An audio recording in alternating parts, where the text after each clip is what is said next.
Hello friends, అందరికి నమస్తే. Welcome to my teaching talkies. ఈ రోజు మ్యాథ్స్ ట్రిక్స్ లో భాగంగా ఈ ప్రాబ్లం చూడండి. Under root of 12 under root of 12 under root of 12 under root of 12 dash dash dash dash dash up to infinity అని అనుకోండి.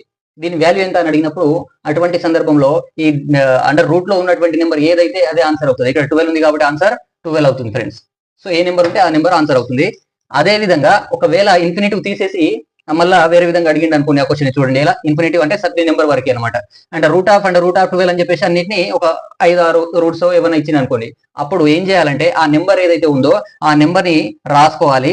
దాని తర్వాత ఆ నెంబర్ కి ఉన్నటువంటి రూట్స్ ఏవైతే ఉన్నాయో వాటిని 2 నుంచి డబల్ చేసుకుంటా తగ్గించుకుంటా పోండి. ఇక్కడ 2, 4, 8, 16, 32 అండ్ 64. కాబట్టి ఈ 12 కి పవర్ లో 64 రాసి దాంట్లోంచి ఒక నెంబర్ తీసేసి పైన రాసేయండి 63. కాబట్టి 12 టు ద పవర్ ఆఫ్ 63/64 అనేది ఆన్సర్ అవుతుంది ఫ్రెండ్స్. Okay friends.